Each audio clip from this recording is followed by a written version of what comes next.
I wanted to come on here and talk about Puerto Viejo, the Caribbean side of Costa Rica, and talk about my bad days and also show some footage. I mean, I don't have a lot of footage of the bad days because who wants to record me having a bad day? I do want to give a disclaimer. If you're just visiting for like a week or two, you probably won't be as annoyed with the things I'm going to talk about compared to if you're staying there long term. My husband and I stayed there for 6 weeks, 6 long weeks. And it's a different experience when you're living somewhere versus just visiting. I have notes listed on my computer. Shout out to Saints Cartoons. So the first thing I have is, I think this is my first point because I got food poisoning 3 times out there.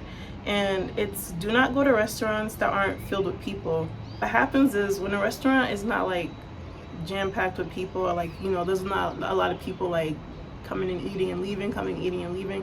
Don't eat there because that means that the food that they're serving is probably old because they're not getting a lot of people coming to eat.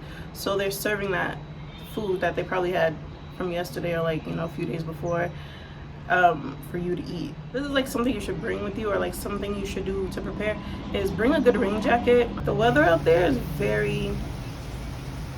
it's very unpredictable. I feel it'll be sunny and then like out of nowhere it'll just start like downpouring, like crazy rain. Like it'll be sunny when you're going to the grocery store and then you come out and it's just like raining cats and dogs, and you gotta ride in the rain or take a tuk-tuk to get back to where you need to go to. So even if you don't think you're gonna need a rain jacket, bring it with you most of the time. Or like even if you don't think it's gonna rain, I'd bring it with you. Okay, another thing I'd recommend if you're going to Puerto Viejo, stay somewhere that has air conditioning. Because you're like in a like tropical rainforest jungle, when it does rain, which is quite often, your sheets will feel wet. It's not like it's raining on your sheets, but because of the humidity and moisture that's in the air, like your bed sheets feel wet, your clothes feel wet, you just feel gross sleeping. It feels violating, honestly. Staying somewhere with AC may cost a little bit more, but I think it would be worth it. Another thing that I would recommend is you stay somewhere with a washer and a dryer. They had a washer in our apartment. It's like a more involved way of doing laundry compared to like just throwing your clothes in the washer, throwing the soap in and then closing it and then hitting the button to start it. This is like you gotta pour the water, then you gotta like take it out, and like it was just like a whole thing. So I never used the washer, so I ended up hand washing a lot of our clothes. Most locals will line dry or air dry their clothes. You know, it rains like sporadically out there, and when it rains there's the humidity, so then the clothes don't dry. So like I'd wash our clothes and then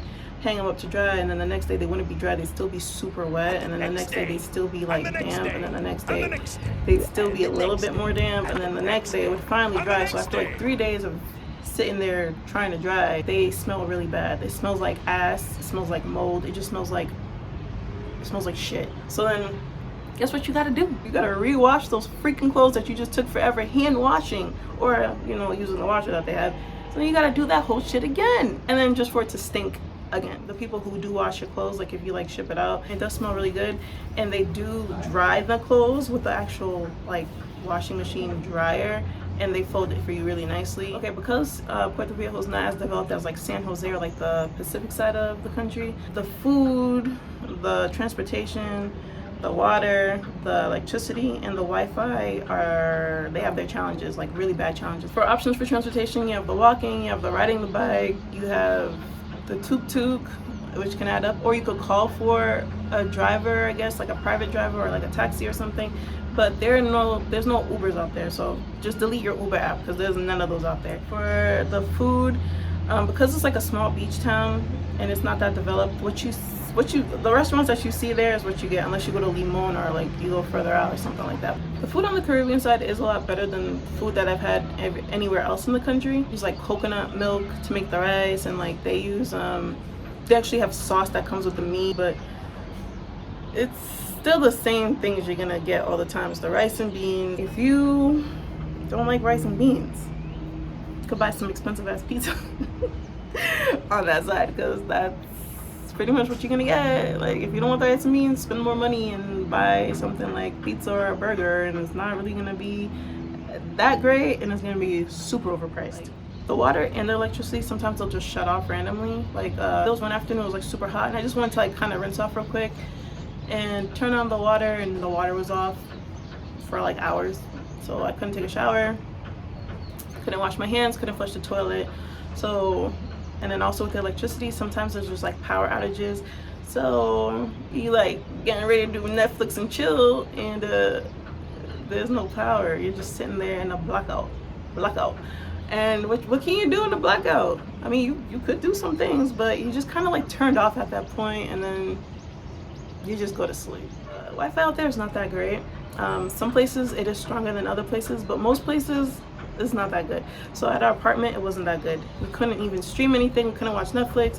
Jesus, just to Google something, like my husband had to work a lot, and he couldn't even get work done, so he had to like we would have to like ride our bikes to cafes and stuff. Go to the cafe near the city like Puerto, just for it to be just as slow.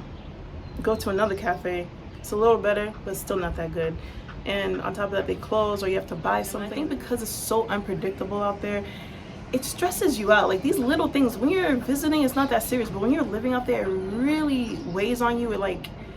It demoralizes you. It just eats away at you. In Puerto Viejo, again, it's undeveloped. You're not gonna find things that you in like a San Jose or something like that. If you have any electronical problems or you need a new charger, you get that in San Jose or like before you come out to Costa Rica. Another concern of mine was like hospitals. Like there's clinics and stuff out there if you get hurt or something like that, but I still felt uncomfortable because I'm like, damn, I want like a big hospital. So this old woman I knew, I was like, what do you do if like you have like a medical problem? She's like, oh, I have to like, I go to like San Jose like every 4 months to like handle myself. So that always made me nervous because I'm like, anything can happen. Like what if I fall off my bike and I break my arm or something, or like, you know, I need like something, and you have to go all the way to San Jose. That's another thing. Puerto Viejo is so far from San Jose and like everything else, so it's like 5 hours by bus. I'm gonna say 5 to 6 hours by bus because sometimes there's like crazy traffic. I think it's like 4 hours, 3 to 4 hours with a car if you're like driving and straight booking it, but it's far away and it's very limited and underdeveloped, and you're just not a lot of resources. Okay, another thing is you can't drink the water out there. Like, and I know in San Jose you can drink the water. I think in most of the country you could drink the tap water, but not on the Caribbean side. So you have to buy bottled water to bring to your apartment. And like I told you, sometimes the water just gets turned off, so you can't even like boil eggs or whatever.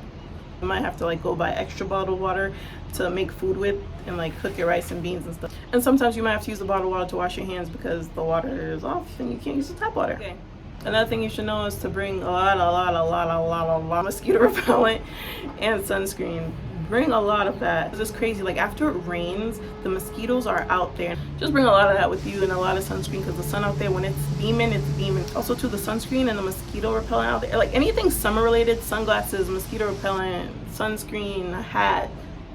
It's expensive as fuck out there. So you want to buy that before you even think about coming out here or even going to Puerto Viejo, because they will charge you like double or triple the price. This is another like bad day thing that kind of goes with like living out there versus just visiting. When we first got to Puerto Viejo, like, oh my god, where are the monkeys, where are the monkeys? The howler monkeys, that got old real fast. I don't even like hearing the sound of that. Those monkeys scream starting at 4 o'clock in the mother effing morning, bro. Like just screaming. It sounds like thunder slash like demons slash, I don't know, I think that's what hell sounds like. Okay, so like I said, because a lot of the like Tico houses are built very open and like bamboo, a lot of animals and stuff get in.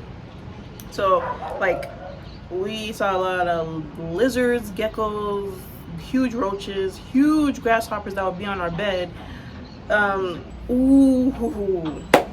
So in Costa Rica, you cannot flush the toilet paper. All you can flush is what comes out of you. Toilet paper you gotta put in the trash. And because, like I told you, there's bugs and stuff coming in the house, there's roaches and shit coming in the house, the roaches would be in the trash that you put your shitty toilet papers in, eating the shit on the toilet papers.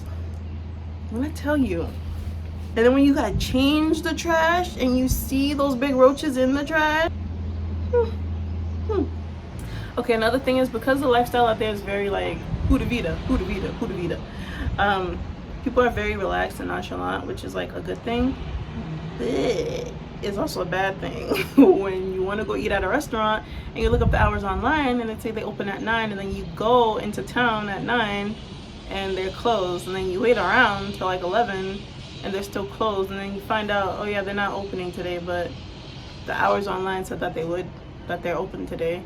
Hours are even listed on the front of the door, like, hey, we're open at this time, and like you guys aren't even open at all, like, or you guys open like 5 hours late. It's annoying. Puerto Viejo is very lit, like depending. Like usually on the weekends it's like super lit. People are going out there, everybody's going that way to go party, and it's mostly litter, I notice, on the weekends, because everybody's like off work and everybody's like coming in from, I guess, other states and countries.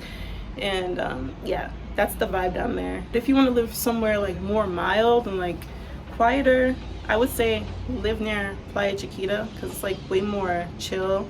It's not as loud, it's not as like crazy hectic party vibes. But if you do want to go for the crazy hectic party vibes, you could leave your quiet little humble abode and then you go to Puerto Viejo. And when you're sick of that noise, you go back to Playa Chiquita or whatever. Even Playa Cocles is kind of like, there's restaurants and stuff over there. It's a little more higher energy, but it's not as lit as like Puerto Viejo. So if you want to like stay in Playa Cocles or like Playa Chiquita, I'd recommend that. There were good days when the good days come, but there were some very tough days, especially when it's raining all day and you gotta go out and go grocery shopping and you don't have nothing to eat in your house. You're just like, I gotta go ride my bike in this rain. And like you could get a tuk-tuk, but I feel like also too, when it's like raining like that, things are a little slower, and also you could be standing on the side of the road waiting for a tuk-tuk and none comes. So there's that. That's one thing I would recommend. If you get a tuk-tuk driver, ask them for a number in case you could call them, so you're not waiting on the side of the road like, hey, and then there's someone in the tuk-tuk so they can't pick you up. It's so loud out here. Anyways, I'm about to end this video right here because clearly too much noise. So hope you guys enjoyed. If I didn't answer any of your questions, let me know, but I have to end it here because there's just too much noise.